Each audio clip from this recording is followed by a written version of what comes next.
Vietnam War would have caused. Anyway, so I wasn't drafted. I was in the National Guard. Went on my mission. About 3 or 4 months before I went on my mission, I'd been back from active duty, and I was working at a gas station in Holiday. Actually, it was called a service station. That was back when they pumped your gas, washed your windshield, checked your oil, checked your battery, every time you got gas. In fact, that's what I was told when I was hired there. It was a service station, not a gas station. We gave service, and we charged for gas. And one time I was standing, waiting. It was kind of a slow day, and standing at the gas station, and standing there waiting for another guy to come home and come back from lunch, and so that I could go to lunch.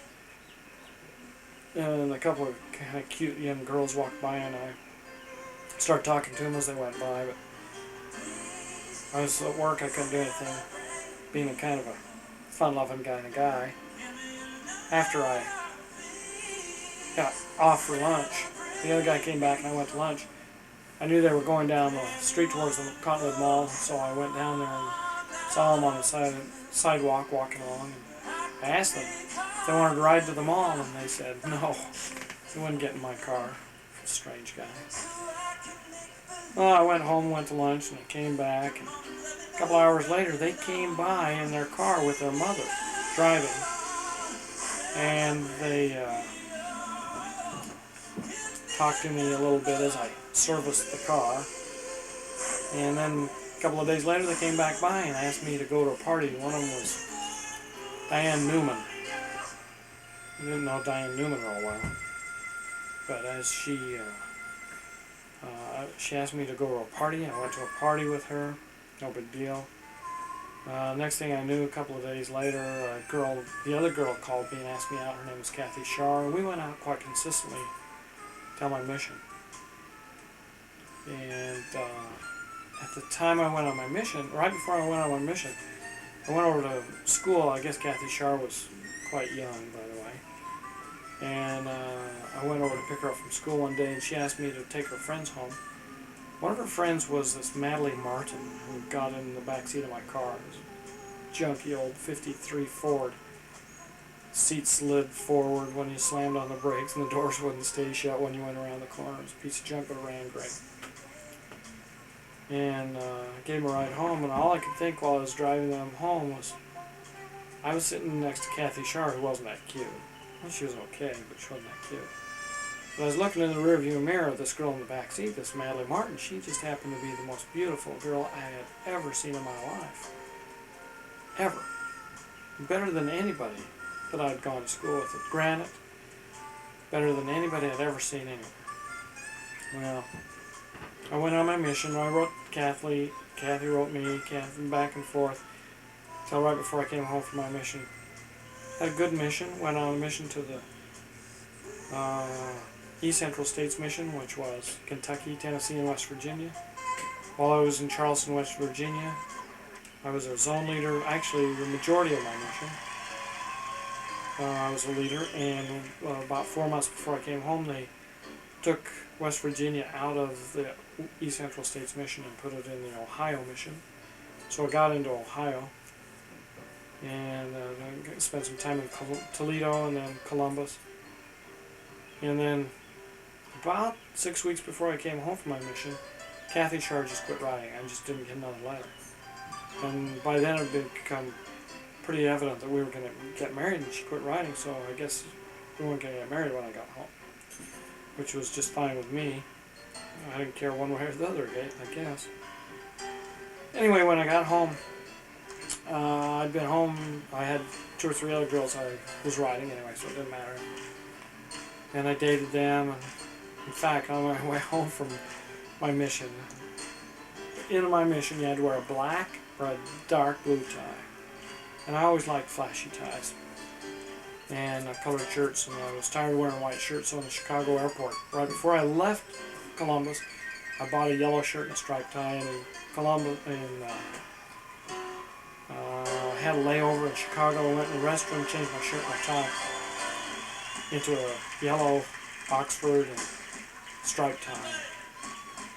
Came home that way. And on the way home from the airport, we stopped at the state president's office, and I got my release.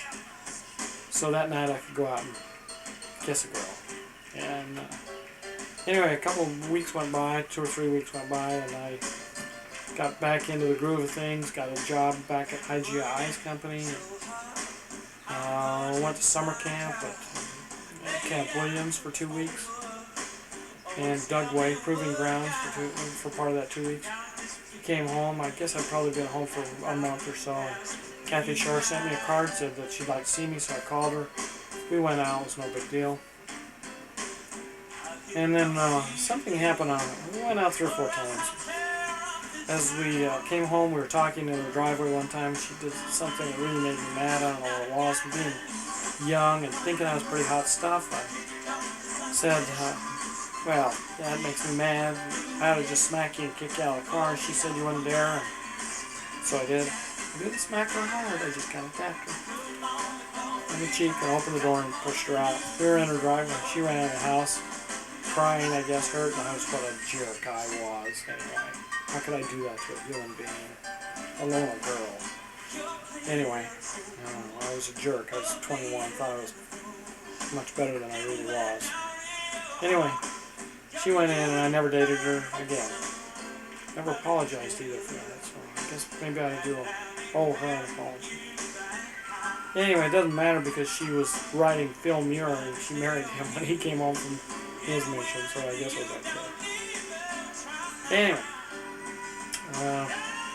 about 6 months later I was going to school at the University of Utah that summer, fall, and winter quarter, and that winter quarter, along about February, I was walking out of class one day, right about 11:45, I had to be to work at 12, walked out of class, and there was Natalie Martin. Remember that one that I said was the most beautiful woman I'd ever seen in my life? And here it was about 2 or 3 years later, and boy, she was even prettier than she was before. Long red hair, good looking, slender body, love skinny women. Anyway, there she was, standing outside class, and I said, aren't you Natalie Martin? And she said, yeah, Kathy's friend. I said, yeah. And I'd heard she'd married Doug Boone, so I said, I heard you got married. Doug Boone, how do you like being married? She says, I'm not married. Not having changed much, not being much more mature than I was the summer before, but being a fun-loving guy, I said, well, if you're not married, how'd you like to get married? And she said, I can't, I have a date this weekend. And I said, well, break it and go out with me. And she said, okay. And she did. Well, it wasn't until a couple of months later that I found out that she was staying over at Kathy Sharp's that night. I kicked her out of the car. They were best friends by then. And the only reason she broke the date was to go out with me and treat me as badly as I treated her. Her friend, excuse me. And, I don't know, I'm embarrassed about that. Anyway, she said, she went out with me, first time, and then it was funny, she was there after class. I mean, this was 2/3 of the way through the quarter. She hadn't been there all quarter until that day, and then suddenly she was there every day after school. She must have felt something anyway. We went out on her second date. Excuse me, before the second date, one day after school, she borrowed my car. She was going to go wash it. Had a brand new Volkswagen. And she went to wash my car. The handle came off in her hand. She brought the car back and she felt real embarrassed, real badly that she'd broken the car and it was a brand new car. And I acted like and made it sound like she'd really done something bad. So I told her that for that she had to fix me a steak dinner. She had to buy me steak dinner. And she's just going to fix it. And I said, yeah. I didn't tell her that it was really easy to put the handle back on. I was going to get my free dinner. Anyway, she said she'd fix it, and I went over to her house and she'd fix me a steak dinner. I went in and she was living with her family then. She was the oldest of 8 kids. Actually, there were 9, and she was the oldest of, just like my family. Only I was in the middle of mine. And as she fixed the steak dinner, she brought it in, and I was sitting at the dining table in their formal dining room. Sitting at this table, and her little sisters, Patrice and Shelley, maybe it was Kim, I don't know, maybe all 3 of them. would walk in the room and fart and walk out. Or run out, actually. Really trying to impress their older sister's date, I guess. Anyway, it's kind of dark in this room. And she brought the steak out, and I ate the steak, and by golly, I'd never had a steak so good in my life. It was perfect. It was like no steak I'd ever tasted. And I asked her how she fixed it, and she's just like, I always do medium rare, and I choked. Because until that time, I'd never had any meat that was not well done, because when I was raised, if it wasn't well done, it wasn't cooked. It's just the way my dad liked things, burnt. Well, anyway.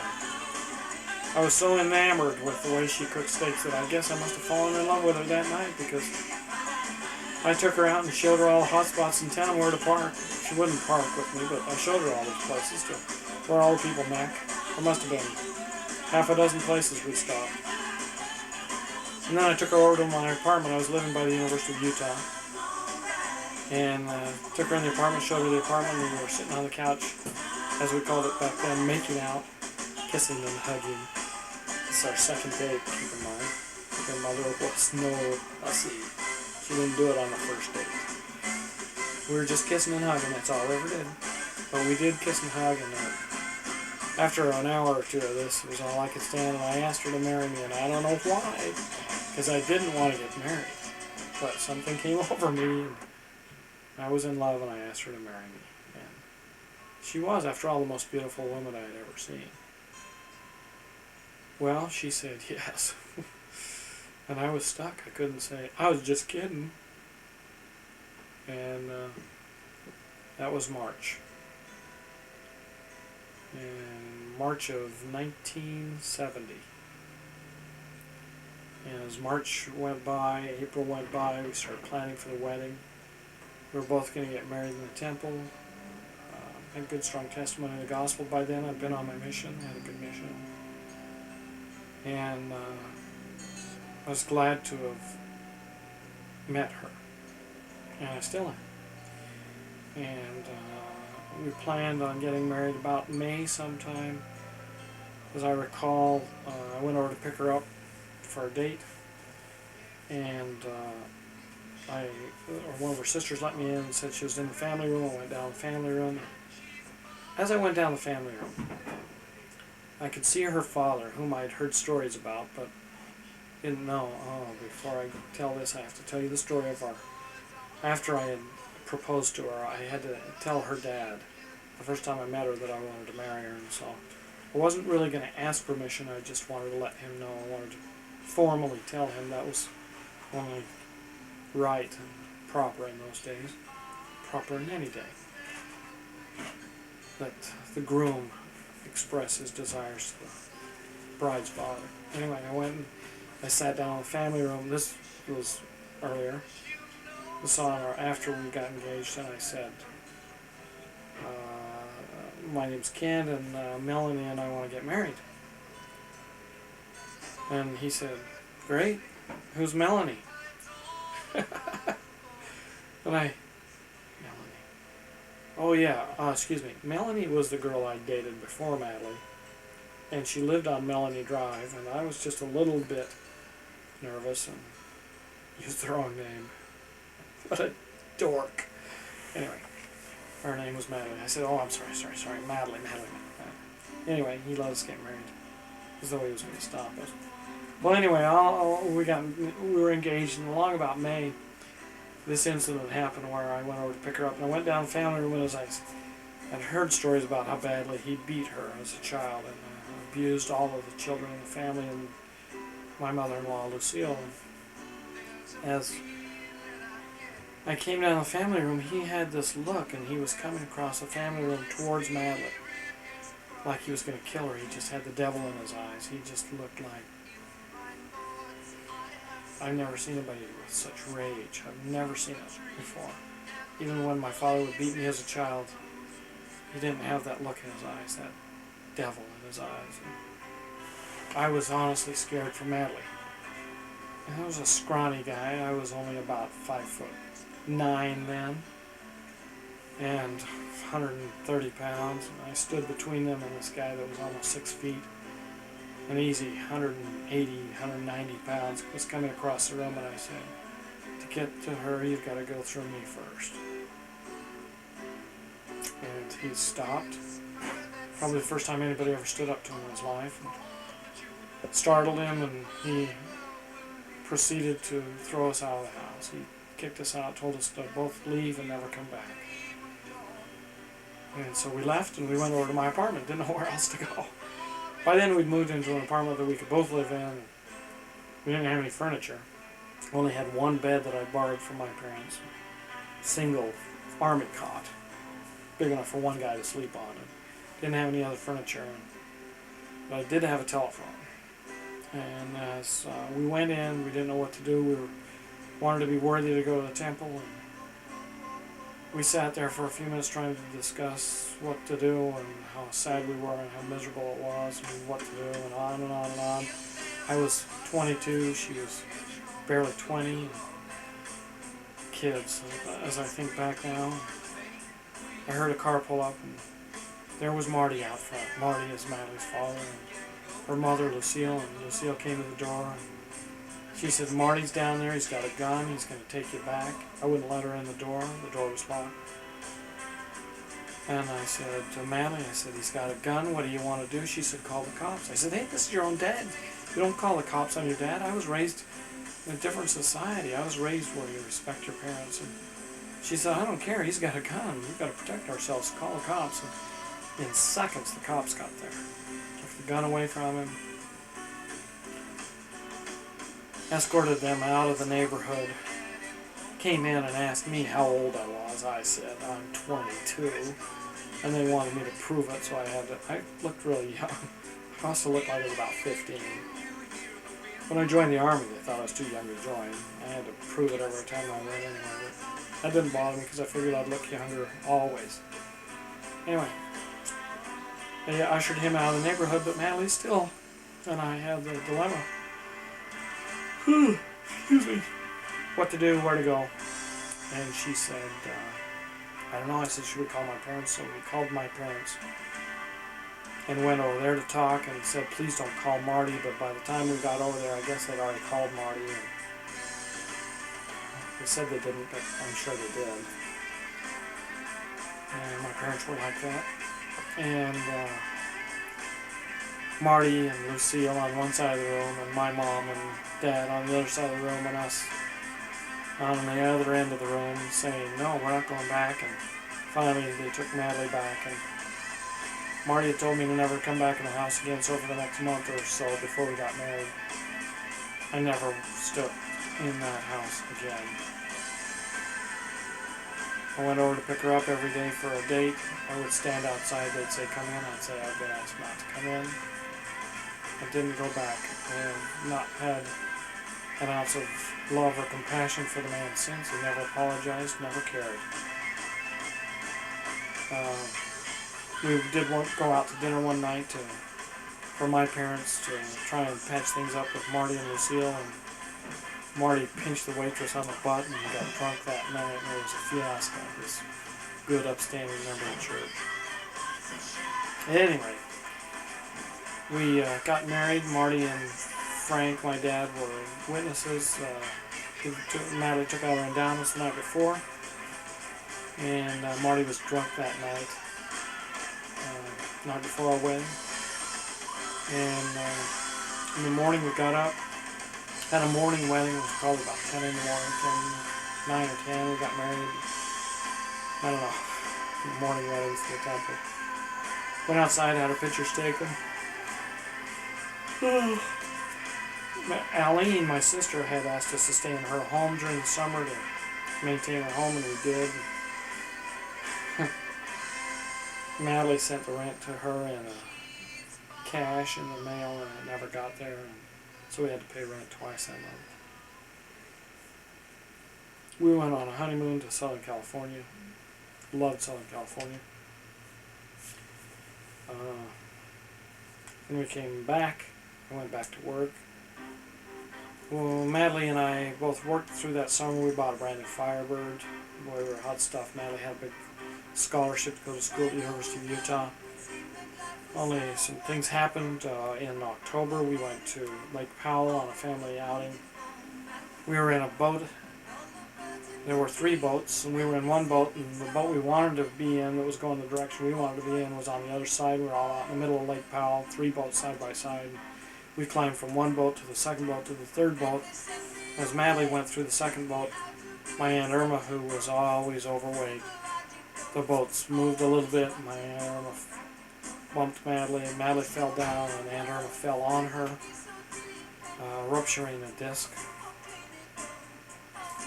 And Madly was down on her back for a month, easy. And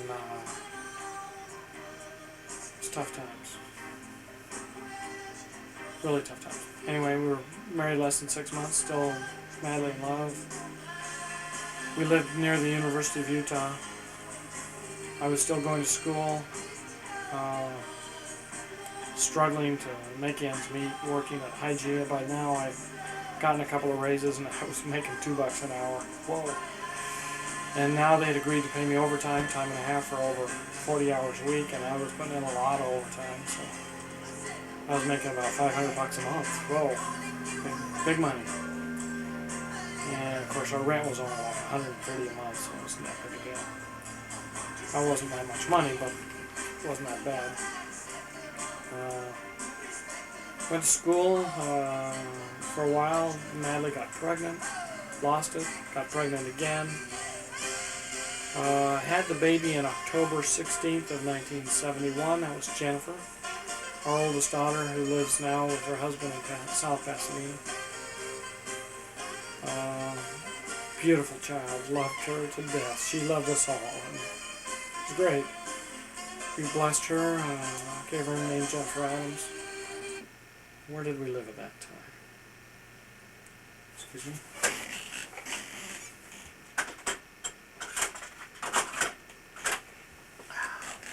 That's enough for now.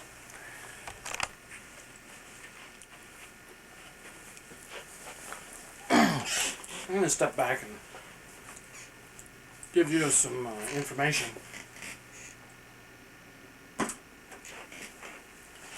that I neglected. Excuse me if I eat while I do this. It's 9 o'clock and I haven't eaten dinner yet, so. Anyway. When I was in high school, I was, like I said, a real dork in junior high. Eileen had a boyfriend, named Skip Dubuque when I was in 9th grade and she was in 10th grade at Grand High. He was really fast on the track team. And he encouraged me to go out for track. And after riding my bicycle on a paper route every day, 7 days a week for, 6 days a week, for 5 years. And remind me to tell you that story about the paper route. Anyway, every day I rode my bike, so I was in pretty good shape. So I went out for the track, for the cross country team first. And for junior varsity, it was 1.5 miles was the race. For varsity, it was 2.5 miles. And I went out and I did okay. 1.5 miles was a long way to run, but I did okay. And then, I didn't win anything, and I didn't ladder, and didn't do anything substantial, but I did okay. And one day, when I was a sophomore, the summer before my senior year, my father had gone out of town, and he had left the car home for some reason. As I recall, the whole family went except me, and so they took the newer car, which was a Chevy Suburban at the time, and left me home alone. Home alone. And I got into some mischief. I was, 17, and what did you expect? But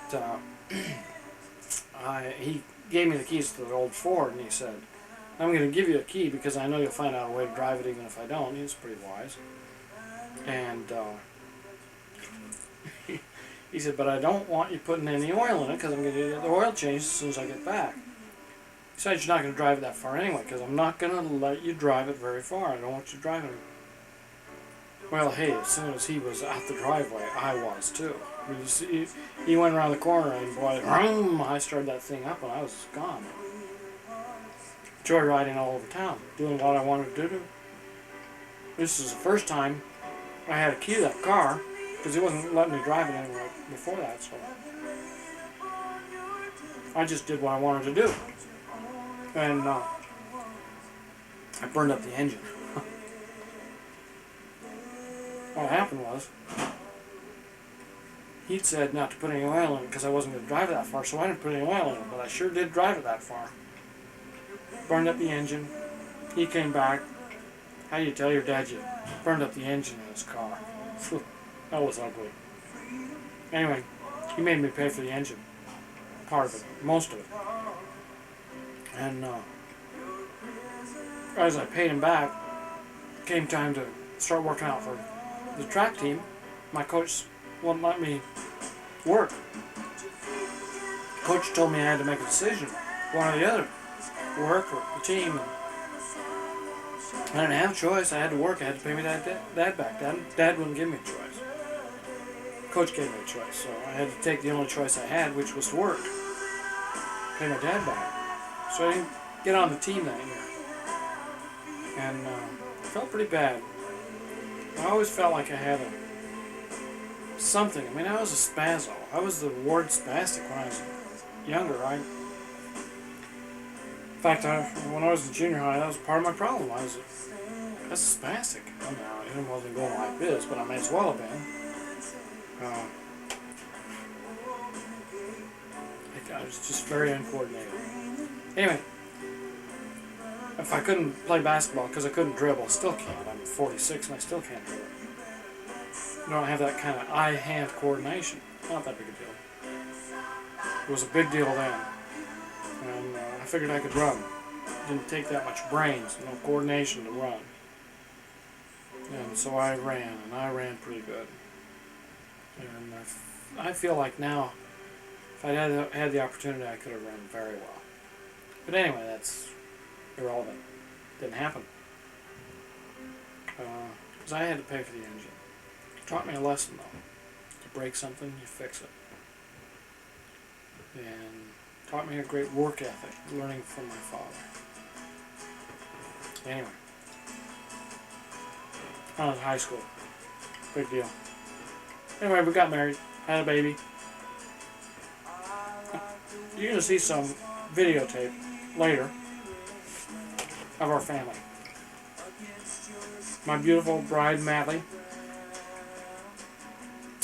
And then while I was going to school at the University of Utah, she got pregnant again. Boy, was I upset. I wanted to go to law school. I didn't have the intestinal fortitude to go to law school, but I thought I did. That's where I was going to go. Well, she got pregnant the second time with Julie.